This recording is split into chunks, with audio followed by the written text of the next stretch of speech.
News 18 Urdu के कहता है वोटर प्रोग्राम में आपका खैर मकदम है।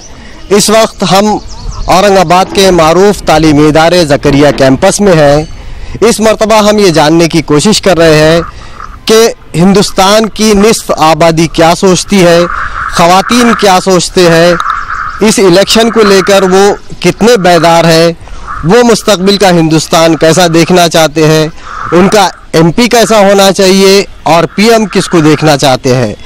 लेकिन इसके साथ साथ हम ये भी जानने की कोशिश करेंगे कि इस मुल्क में ख़वातीन कितनी महफूज है, उनके मसाइल क्या है और हुकूमत उस ताल्लुक़ से कितनी संजीदा है। आइए हम जानने की कोशिश करते हैं। कुछ टीचर हैं, तो मैडम आप ये बताइए इस मुल्क में ख़वातीन के मसाइल क्या है और वो कितने समझो महफूज है। वो छोड़ दीजिए जी। जहाँ तक ख़वातीन की महफूजियत की बात रहेगी तो बहुत ही नाउम्मीदी के साथ कहना चाहूँगी कि आज के अहद में 6 महीने से लेके 2 साल और 2 साल से लेके 10 साल और 10 साल से लेके 40 साल और 40 साल से लेके मुअम्मर ख़वातीन भी महफूज नहीं हैं। माफ़ी के साथ मैं ये बात कहना चाहूँगी कि ख़वातीन पर जो अटैक हो रहे हैं वो हमारे लिए काबिल गौर भी हैं और काबिल फ़िक्र भी हैं। और जैसा कि प्रधानमंत्री नरेंद्र मोदी का नारा है कि बेटी बढ़ाओ बेटी पढ़ाओ। अब बेटी पढ़ाओ का जहाँ तक मामला है, जब तक घर से बाहर बेटी नहीं निकलेगी और जब तक बाहर निकल के तालीम हासिल नहीं करेंगी, और तालीम के लिए हमें महफूजियत भी चाहिए ना, तो इतने कितने केसेस हम पेपर्स में पढ़ते रहते हैं, हम टीवी पर देखते हैं कि 10वीं जमात की बच्ची बाहर निकली है तो उसको क्या कहते हैं अगवा कर लिया गया है। और इस तरह आप सोचिए 6 साल की बच्ची है, उसको अगर माँ घर में छोड़ करके मेहनत मजदूरी को जा रही है तो वो घर में महफूज नहीं है। तो इस तरह सबसे पहला मसला हमारी महफूजियत का है। बाद में हम पढ़ाई की बात करेंगे कि बेटी बचाओ, तो पहले गवर्नमेंट को बेटी बचाने की तरफ सोचना चाहिए। क्या तजवीज़ ऐसी रखनी चाहिए कि जिससे ख़वातीन महफूज रहें। मेरा कहना यही है कि सबसे पहले हमारी महफूजियत है और उसके बाद हमारी तालीम का मसला है। यह हकीकत है कि अगर तालीम याफ्ता लेडी नहीं होगी तो हम अपने ख़ानदानों को तालीम याफ्ता नहीं बना सकते। एक ख़ानदान यानी वालदा अगर पढ़ी लिखी है तो वो पूरे ख़ानदान को, पूरे अपने वर्से को तालीम से आरास्ता कर सकती है। तो जैसा कि मैडम ने कहा है कि ख़वातीन का तहफ़्फ़ुज़ बहुत ज़रूरी है और ख़वातीन ख़ुद को महफूज नहीं समझ रही है। इसके अलावा भी बहुत सारी बातें हैं। ख़वातीन क्या सोचती है, इस मुल्क में क्या सहूलतें होनी चाहिए, वो कितनी खुद मुख्तार है, क्या उन्हें वो सहूलतें मैसर आ रही हैं या फिर वो क्या चाहती है। मैडम जहाँ तक ख़वातीन की अगर आप ख़वातीन के बारे में अगर पेपर्स में देखेंगे तो बहुत से जो है तो फंड्स दिए जा रहे, माइनॉरिटी स्कॉलरशिप दी जा रही। लेकिन अगर आप हमारे कॉलेज में ही अगर ये लेडीज सेक्शन कॉलेज है, अगर आप लड़कियों से आप अगर पूछेंगे तो आप देखेंगे कि 25% भी बच्चों को माइनॉरिटी स्कॉलरशिप नहीं मिली। जबकि गवर्नमेंट ये बार बार बता रही है कि हमने माइनॉरिटी के लिए हमने सहूलियात दिए हुए हैं, माइनॉरिटी के लिए हमने फ्री एजुकेशन करे, माइनॉरिटी के लिए कोचिंग सेंटर्स खोल रहे। लेकिन जहाँ तक अगर आप सच अगर मैं बताऊं तो यहाँ पर इतने माइनॉरिटी के आपको कोचिंग क्लासेस भी देखेंगे, लेकिन जो गवर्नमेंट के जो कोचिंग है, जो दिल्ली से जिसको फंड्स मिल रहे, वो नाम बच्चों के नाम इनरोल कर लेते हैं, उसके बाद उनसे फॉर्म भर लेते, लेकिन कोई सिंसियरिटी उनके कोचिंग में नहीं रहती। तो ऑटोमेटिक क्या हो रहा कि जब गरीब बच्चियां जो एडमिशन्स लेते हैं कि फ्री कोचिंग है, और वही बच्चियां सबसे ज़्यादा हमारे पास मेहनती तालिबात माने जाते हैं, लेकिन उनको अगर आप प्रॉपर एजुकेशन नहीं देंगे, प्रॉपर नीट की कोचिंग नहीं देंगे, तो जो लड़कियां गरीब की जो बच्चियां हैं, जो डॉक्टर्स बनना चाह रहे, इंजीनियर बनना चाह रहे, उनके लिए तो ये बहुत मुश्किल मरहला है।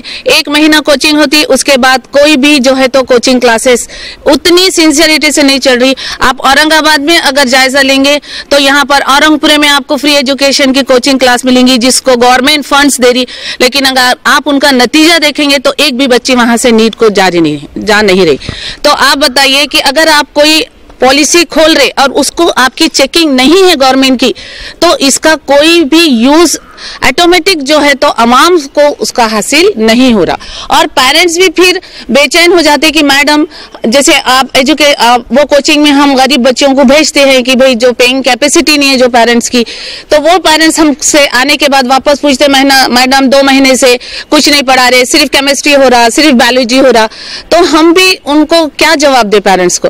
फिर जो भरोसा होता है गवर्नमेंट के कोचिंग का वो ऑटोमेटिक जो है तो पेरेंट्स का और तालिबात का उससे हट जाता है।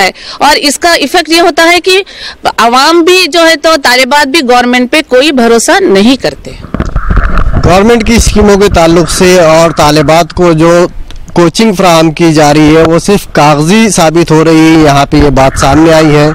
गवर्नमेंट ने ख़वातीन के हुकूक़ के लेकर ख़वातीन को सहूलत पहुँचाने के ताल्लुक से बहुत सारे दावे किए हैं, वादे किए हैं। इसकी क्या हकीकत है या इसके पीछे और कोई बात है, ये जानने की कोशिश कर। मैडम, मोदी गवर्नमेंट जो है तो ख़वातीन को इंसाफ दिलाने की बात कर, मोदी ही नहीं सभी गवर्नमेंट ख़वातीन को इंसाफ दिलाने की बात करते हैं, लेकिन हर वक्त हमने ये मुशाहिदा किया कि ख़वातीन किसी भी दौर में उतनी महफूज नहीं रही। ख़वातीन की हिफाजत के लिए जो क़वानीन बनाए जाते हैं उन पर उतनी सख्ती से अमल नहीं होता, जिसकी वजह से ख़वातीन पर होने वाले जुल्म में, उनके साथ होने वाली ज़्यादतियों में कोई कमी नहीं हुई कभी। इसका अहम वजह यही है कि गवर्नमेंट जो रूल्स बनाती है, जो सज़ाएं उनको देती है, तो उस पर वो थोड़े दिन के बाद बेल पे उस ज़मानत पर रिहा हो जाते वो, और इससे मुजरिमों की और हौसला अफजाई होती, बल्कि मुजरिम बढ़ते ही जा रहे हो इस किस्म। ट्रिपल तलाक के मामले में गवर्नमेंट का ये कहना है कि उसने मुस्लिम ख़वातीन को इंसाफ दिलाने की कोशिश की है, इस पे क्या कहें? पहली बात तो दस्तूर के हिसाब से किसी भी गवर्नमेंट को या किसी भी शहरी को यह हक नहीं है कि वो किसी के मजहबी मामलात में मदाखलत करे। ट्रिपल तलाक के मामले में गवर्नमेंट का जो कानून है उससे मुस्लिम ख़वातीन को इंसाफ मिला, ये बात गलत है। हमारी शरीयत ने ही हमें इंसाफ दिया है, जो शरीयत की तरफ से हमको इंसाफ मिल रहा, उसके बाद हमको किसी और इंसाफ की ज़रूरत नहीं है। हम अपने शरीयत से मुतमईन हैं और हम उसी पर रहना चाहेंगे। हम अपनी शरीयत पर मुतमईन हैं। इसके साथ ही हमारे साथ कुछ और भी लोग जुड़े हुए हैं, उनसे मालूम करने की कोशिश करेंगे। ख़वातीन को एम्पावरमेंट की बात की जाती है, 33% उनको हिस्सेदारी देने की बात की जाती है। ये हकीकत है? इस मामले में गवर्नमेंट कितनी संजीदा है या कुछ और बात है? देखिए, जहाँ तक ताल्लुक़ है लेडीज़ को परसेंटेज देने का, फिर चाहे वो पार्लियामेंट में हो, जॉब के लिए हो, हर जगह 50% होना चाहिए। लेकिन वादा तो हुआ था 33% का, तो उतना तो पहुँचे, क्योंकि अब आप देख रहे हैं हर घर से लड़की पढ़ रही है ज़रूर, चाहे वो कोई भी लेवल के हो, हाई लेवल हो, मिडिल क्लास हो या फिर लोअर क्लास हो। हर एक में ये जागरूकता यानी एक अवेयरनेस आ गया है कि हमने हमारी बच्ची को पढ़ाना है, तो उसके तहत स्कीम्स भी बने हैं, तो 50-50 चल भी रहे हैं। लेकिन जॉब अपॉर्चुनिटी क्या है? जॉब के लिए कहीं भी जो है तो रोज़गार के लिए कहीं भी जो है तो प्रॉब्लम आ रहा है, चाहे वो लड़कियां रहो चाहे वो लड़के रहो, हर जगह प्रॉब्लम आ रहा है। लेकिन एम्पावरमेंट की जहाँ तक बात है तो सवाल यही है कि अगर कोई बच्ची डिग्री याफ्ता हो जाती है तो उसको जॉब चाहिए। तो मैं ये चाहती हूँ कि जहाँ भी वो लड़की जिस कॉलेज से अपनी डिग्री मुकम्मल करती है तो वहाँ पे जो है तो प्लेसमेंट होना चाहिए, है ना, कैंपस प्लेसमेंट जो बोलते हैं। वहीं पे जो है तो अच्छी कंपनियां हैं या MNS कंपनीज है या फिर जो भी बच्ची डिग्री लेती है उसके हिसाब से, उसके कैलिबर के हिसाब से वहाँ पे प्लेसमेंट का इंतज़ाम होना चाहिए और वहाँ पे वो उसे पहुँचे। ख़वातीन को उनकी सलाहियतों के मुताबिक मौक़े मिलना चाहिए, ये बात उठी है। हमारे साथ कुछ बच्चे भी हैं, हम उनसे जानना चाहेंगे कि वो पहली मर्तबा वोट दे रहे हैं, क्या सोचते हैं, किस तरह से उनके ख्वाबों का हिंदुस्तान होना चाहिए, वो किसको MP देखना चाहते हैं और PM बनाना चाहते हैं, क्या कहेंगे? मैं फ़र्स्ट टाइम वोट देना चाह रहे हैं, तो ऐसा ज़रूरी नहीं है कि मैं कोई एक पर्टिकुलर लीडर को ही मतलब वोट देना चाहूँगी, वो मेरा फेवरेट, ऐसा नहीं। जो लीडर या फिर जो गवर्नमेंट मुल्क की तरक्की के लिए काम करना चाहेंगे मैं उसी को वोट देना चाहूँगी। अभी और भी बच्चे हमारे साथ हैं, इसमें हम ये देखते हैं कि हमारा उम्मीदवार कैसा होना चाहिए, उसकी कुछ क्वालिटीज़ होनी चाहिए, उसका एजुकेशन देखा जाता है, उसकी काबिलियत देखी जाती है। अभी हमारे पास जो उम्मीदवार खड़े हुए हैं उनमें आपको कैसे लगते हैं, कौन सा उम्मीदवार बेहतर नज़र आता है?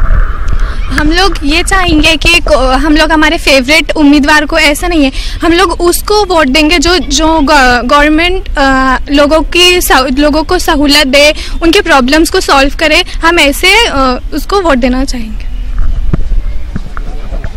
शहर के कुछ मसाइल भी है, इन मसाइल से ये तलबा व तालिबात भी जूझते हैं। क्या मसाइल है और वो उनकी तरक्की के आगे कैसे आड़े आते हैं? क्या मसाइल है? हमारे शहर में जो मसाइल हो रहे हैं, पानी का मसाइल है, रोड के मसाइल है, कचरे का मसाइल है, कचरे का मसला है, और जो भी एक्सेट्रा मसला है वो हल करने के लिए हम ताकीद देंगे, वो बोलना चाहेंगे कि हमारे जो प्रॉब्लम्स है, हमारे जो मसाइल से वो सॉल्व हो। पानी का मसला कैसे आड़े आ रहा है? आपको पानी से क्या दुश्वारी है? क्या पानी आता है आप लोगों के पास? पानी आता, लेकिन कभी कभी ऐसा हो जाता कि एक हफ्ता नहीं आता, गैप देके हो जाता, तो उससे प्रॉब्लम ये होती है। और कभी कभी ऐसा होता कि हम लोगों को मतलब नोटिफिकेशन भी नहीं मिलती कि पानी नहीं आने वाला है। अभी बीच में ऐसा हुआ था, उसकी वजह से पानी की बहुत प्रॉब्लम हुई थी। ये मंजरनामा बदलने के लिए आप क्या चाहते हैं गवर्नमेंट से? हम ये चाहते हैं कि अभी इतने सारे प्रॉब्लम्स है, तो गवर्नमेंट धीरे धीरे इसी पर ट्राई करे इन सारे प्रॉब्लम्स को सॉल्व करने के लिए। जैसे पानी के मसाइल है, हम देखते हैं औरंगाबाद में कई जगह डेली पानी आता है और कई जगह 6-6, 7-7 दिन के गैप से आता है। तो बेटर होगा अगर इक्वल या फिर रेगुलर इंटरवल्स पे आए। और बाकी मसाइल देखें जैसे कि कचरे का, तो डंपिंग प्लेसेस एक फिक्स नहीं है, कहीं भी कचरा डंप हो रहा है और कहीं भी ऐसे पड़ा हुआ है, तो अगर उस पर तवज्जो दिए तो बेटर होगा। यानी कचरे से निजात मिलना चाहिए, पानी के मसाइल हल होना चाहिए। और कुछ बच्चे हैं वो कुछ कहना चाहते हैं। जी, जैसा कि आप बोले ड्रिंकिंग वाटर कैसा होना चाहिए, तो drinking water safe drinking water होना, मतलब पानी तो आ जाता है पर एकदम पीने के लायक का नहीं रहता, कुछ पानी ऐसा रहता। और पानी का प्रॉब्लम रिवर्स, इंडिया में भारत एक ऐसा मुल्क है जहाँ पर बहुत सारे रिवर सिस्टम है, बट वो जो रिवर सिस्टम है तो उसको प्रॉपर चलाया नहीं जा रहा है। और जैसा कि सेकेंड देखेंगे वेस्ट मैनेजमेंट, कचरे का जो प्रॉब्लम है तो वो बहुत बढ़ता जा रहा है, क्योंकि उसके लिए जो स्कीम्स निकाले जा रहे हैं तो उस पर एकदम अमल नहीं किया जा रहा है। तो एक waste management and drinking water का सेफ अच्छे से होना चाहिए। वेस्ट मैनेजमेंट और ड्रिंकिंग वाटर का मसला हल होना चाहिए। और भी कुछ बच्चे हैं जो कुछ कहना चाहेंगे। रोड के मसले, आपको कॉलेज में आने में और यहाँ से जाने में काफ़ी दुश्वारियों का सामना करना पड़ता होगा। यहाँ हाँ, आजकल रोड्स अच्छे नहीं बने हुए हैं, इसकी वजह से बहुत ज़्यादा एक्सीडेंट हो रहे हैं, कई लोग घायल हो जा रहे हैं। गवर्नमेंट रोड को सुधार ही नहीं है, हम चाहते कि गवर्नमेंट रोड को भी सुधारे। क्या इसके लिए यहाँ के लीडर जिम्मेदार है, यहाँ का इंतजामिया जिम्मेदार है, या आप इसके लिए किसको जिम्मेदार है? लीडर जिम्मेदार है। तब्दीली जरूरी है? हाँ, यहाँ की तब्दीली ज़रूरी है। तो इस तरह से ये बात सामने आई है कि तब्दीली ज़रूरी है। अभी हमारे पास बहुत सारे स्टूडेंट्स हैं, वो क्या सोच रखते हैं, क्या चाहते हैं। आप वोट देने वाले हैं? अभी वोट नहीं देंगे। अभी वोट नहीं देंगे। जी, कोई आप में से कुछ बोलना चाहता है? अस्सलाम वालेकुम। हम चाहते हैं कि हमारा उम्मीदवार ऐसा हो जिसे तालीम पे तवज्जो देना चाहिए और औरतों की तालीम पे ज़्यादा तवज्जो देना चाहिए। हम लोग रास्ते से महफूज नहीं हैं, घर में महफूज नहीं है, कॉलेज में महफूज नहीं है। हमें हमारी प्राइवेसी चाहिए, हमें स्कॉलरशिप चाहिए। जो कोचिंग क्लासेस गवर्नमेंट खोलती है उसे रेगुलर करना चाहिए। एक महीने में कॉलेज जो कोचिंग चलती है वो बंद हो जाती है, स्कॉलरशिप नहीं दी जाती है। चंद बच्चों को दी जाती है स्कॉलरशिप और चंद बच्चों को स्कॉलरशिप नहीं दी जाती है। हमें हमारा लीडर अच्छा होना चाहिए। जो हर साल बोला जाता है कि तरक्की होंगी, मगर तरक्की कुछ होती नहीं। हर 5 साल में वही बोला जाता है कि तुम्हें अच्छी तरक्की होंगी, रोड बनाए जाएंगे, मगर बनाए जाते नहीं। पानी भी पैसों में दिया जा रहा है, हमारा पानी हमें पैसों में दिया जा रहा है, हर हफ्ते में नल आ रहा है। तो ये जो सूरत हाल है इसको तब्दील करने के लिए आपके पास एक मौका आया है, अब आपको वोट देना है, तो आप कैसे उम्मीदवार को वोट देंगे? हम गौर करेंगे कि कौन से उम्मीदवार बेहतर है, कौन बेहतर कर सकते हैं। हर साल बोला यही जाता है कि तरक्की होंगी, डेवलपमेंट होंगी, मगर डेवलपमेंट कुछ होती नहीं। हर साल का वही है कि बोला जाता है कि लाइट बनाए जाएंगे, जो भी रास्ते बनाए जाते हैं, कुछ बनाए जाते हैं, कुछ वैसे रहते हैं। हर साल का वही है। तो जैसा कि देखेंगे कि यहाँ पे उमूमन ये बात सामने आई है कि तरक्की के वादे होते हैं लेकिन वो वादे वफा नहीं होते हैं। इस सिचुएशन को बदलने के लिए ज़रूरी है कि ख़वातीन व तालिबात अपने वोट का इस्तेमाल करें और तब्दीली के ज़रिए ही कुछ उम्मीद की जा सकती है।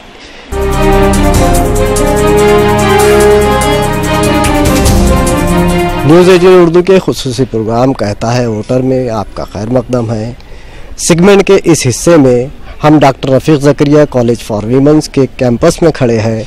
यहाँ की तालिबात से जानेंगे कि उनके ख्वाबों का हिंदुस्तान कैसा होगा और वो कैसी क़यादत देखना चाहते हैं।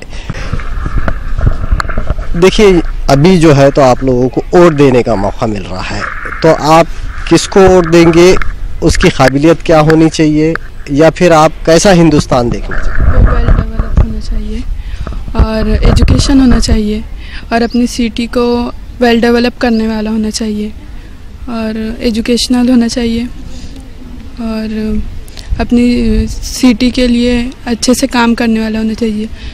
लड़कियों की सेफ्टी होनी चाहिए, लड़कियों के लिए सेफ्टी होनी चाहिए। रास्ते भी जाते हैं तो लोग परेशान करते। और पुलिस ने इस मामले में कुछ इक़दाम किए हैं, जैसा 100 है, फिर दामनी पथक है, तो ये क्या सपोर्ट नहीं करता है या ये बराए नाम है? ये सपोर्ट करता है लेकिन रिलीजन की वजह से कोई इसे कॉल नहीं करता। अगर कोई कॉल करते हैं तो लोग बोलते हैं ऐसे वैसे, इसलिए ज़्यादातर लोग डर के कुछ करते नहीं है इस पे। लड़कियों के लिए कुछ सपोर्ट होना चाहिए, ऐसे कांग्रेस के लिए वोट होना चाहिए। तहफ़्फ़ुज़ को लेकर काफ़ी फ़िक्रमंद है बच्चे, वो अपनी सेफ्टी के बारे में कहते हैं। इसके अलावा बहुत सारे बच्चे हैं जो जिनसे हम ये पूछना चाहेंगे कि वो क्या चाहते हैं। कैंडिडेट कैसा होना चाहिए आपकी नज़र में, या फिर आप क्या सोचते हैं इस मुल्क को लेकर? अस्सलाम वालेकुम। मेरा कहना यह है कि इलेक्शन से पहले तो बहुत सारे लोग आते हैं, बहुत बड़ी रैलियां निकलती है और जैसे ही इलेक्शन ख़त्म हो जाते हैं तो कोई दिखाई भी नहीं देता दूर दूर तक। वादे तो बहुत करते हैं लेकिन मुकर जाते हैं। हम बहुत सारी उम्मीदें लगाते हैं इनसे, ये बहुत सारी बातें करते हैं और बाद में दूर दूर तक दिखाई नहीं देते। ना सड़कें बनती है, ना हमारे वादे पूरे होते हैं, कोई नज़र नहीं आता। आज तक के जो है हमको कोई फ़ायदा नहीं हुआ इससे। बस मैं यही कहना चाहूँगी कि आप जो वादे कर रहे हैं उसे पूरा कीजिए, ना कि झूठी उम्मीदें हम पर लगाए। वादे वफा होना चाहिए, सिर्फ वादे ही बनकर नहीं रहना चाहिए, जुमलों तक महदूद नहीं रहना चाहिए। ये आवाज़ उठ रही है। इसके अलावा भी बहुत सारी चीज़ें हैं जो हम जानने की कोशिश करें। बेटे ये बताइए कि यहाँ पे आप कैसा मुल्क देखना चाहते हैं? इस मुल्क में क्या सहूलियात होना, क्या तहफ़्फ़ुज़ ज़रूरी है? यस, देखिए जैसा कि ये है ना एक जमहूरी मुल्क है, यहाँ पर हर मतलब डिफरेंट रिलीजन के लोग रहते हैं और इसके लिए मतलब जैसा कि कोई माइनॉरिटी में है, कोई मेजॉरिटी में है। लेकिन जो प्रेजेंट गवर्नमेंट है और जो आने वाली गवर्नमेंट है तो वो लोग का कैसा रहता है कि वो उनके लिए, उनके फ़ायदे, उनके मफाद के लिए पॉलिसी ऐसे स्कीम्स ऐसे बनाते हैं जो नेक्स्ट टाइम जब वो आएंगे तो वो उससे वोट हासिल कर सके। मेजॉरिटी को भी साथ लेके चलना वो लोगों का काम है जो प्रेजेंट गवर्नमेंट है। ऐसा ज़रूरी नहीं है कि हम बोल रहे कि मुस्लिम को ही साथ लेके चलो। हर माइनॉरिटी के जो भी रिलीजन्स है, जो बैकवर्ड क्लासेस है, सबको साथ लेके चलो। और जो रिजर्वेशन है तो मैं तो ऐसा चाहती हूँ कि वो सब ख़त्म हो जाना चाहिए, ओपन ही रहना चाहिए, जिसको जैसा है वो वैसा रहना चाहिए। और कोई कहते हैं कि सबका साथ सबका विकास, मेरे को तो प्रेजेंट पे अभी तो दिख रहा नहीं कि किसका साथ हो रहा और किसका विकास हो रहा। यहाँ पे सबका साथ सबका विकास नज़र नहीं आ रहा है। इसके अलावा बहुत सारी बातें हैं, बहुत सारे मसाइल हैं, लेकिन हमारे ख्वाबों का हिंदुस्तान कैसा होना चाहिए, उसमें कौन से चीज़ें होना चाहिए जो हमारी तरक्की को यकीनी बना सके? हमारे ख्वाबों के हिंदुस्तान में सबसे पहले तो एजुकेशन होना चाहिए और जैसा कि हुकूमत को इंट्रोड्यूस कराना चाहिए वेस्टर्न एजुकेशन, वो बहुत इम्पॉर्टेंट है जो कि अभी प्रेजेंट यहाँ पे नहीं है। तो एजुकेशन पे ज़्यादा जोर होना चाहिए। और हमारा ख्वाबों का हिंदुस्तान ऐसा मतलब कि रिलीजियस में डिवाइडेड नहीं होना चाहिए कि बस हिंदू एंड मुस्लिम, ऐसा नहीं होना चाहिए। सबको एक साथ लेकर चलना चाहिए और ज़्यादा हिंदूवाद नहीं होना चाहिए। ख्वाबों के हिंदुस्तान के ताल्लुक से यहाँ बच्चों ने कहा कि यहाँ पे तफरक़ा नहीं होना चाहिए, भेदभाव नहीं होना चाहिए और ना ही सिर्फ एक मखसूस मज़हब को है तो बढ़ावा दिया जाना चाहिए। तरक्की उसी वक्त हो सकती है जब सबको साथ लिया जाए। जी मैम, आप कुछ कहें। सर, हम बोलना चाह रहे थे कि इलेक्शन कार्ड के लिए हमें अभी इलेक्शन कार्ड के लिए बनाने का बोला गया था, पर जब हमने बनाए तो एक तो प्रॉपरली हमको मिला नहीं है और जिसको मिला है उनके पास सब इनकरेक्ट इन्फॉर्मेशन दी गई है। जैसा कि किसी का नाम है, किसी की फ़ोटोज़ है और जब फादर का नाम होना चाहिए वहाँ पर भी हम लोग का ही नाम आया हुआ है। बहुत सारी चीज़ें गलत की हुई है उसमें, जो कि सही होना चाहिए क्योंकि ऐसा अच्छा नहीं आ गया हर चीज़ में लगता है वो, और फिर गलत इन्फॉर्मेशन की वजह से भी हम लोग को बहुत परेशानी होती है। इलेक्शन कमीशन के दावों की खलई खुल रही है, यहाँ पे कुछ खामियां भी उजागर की जा रही है। इसके साथ ही हम आपको बता दें, कुछ बच्चे कहेंगे। जी, आप क्या कहना चाहेंगे? सर, इसी तरह राशन कार्ड पर भी नाम गलत होते हैं और हमें वहाँ पर से कुछ चीज़ सहूलत मिलती है लेकिन उस पर हमें सारा चीज़ें ब्लैक करके दिया जाता है और हमें चावल नहीं मिलते, दालें नहीं मिलती। इसी तरह सिर्फ गेहूँ और चावल ही मिला करता है हमें। देखिए, ये बुनियादी हुकूक की बात है, इनके अपने शहरी मसाइल है जो इनको हुकूक अता किए गए हैं। दावे तो किए जाते हैं लेकिन ज़मीनी हकीकत कुछ और है। इसी के साथ आपको बता दें कि जो बच्चे जो इस मुल्क का मुस्तकबिल है, ये हिंदुस्तान की आधी आबादी है, इनकी आवाज़ को सुना जाना चाहिए। अगर इनको आज अनसुना कर दिया गया तो फिर मुस्तकबिल का हिंदुस्तान अंधेरे में होगा। कोई उसके ताल्लुक़ से यकीनी तौर पर नहीं कहा जा सकता कि उसका कल क्या होगा। अज़हरुद्दीन, न्यूज़ 18 उर्दू, औरंगाबाद।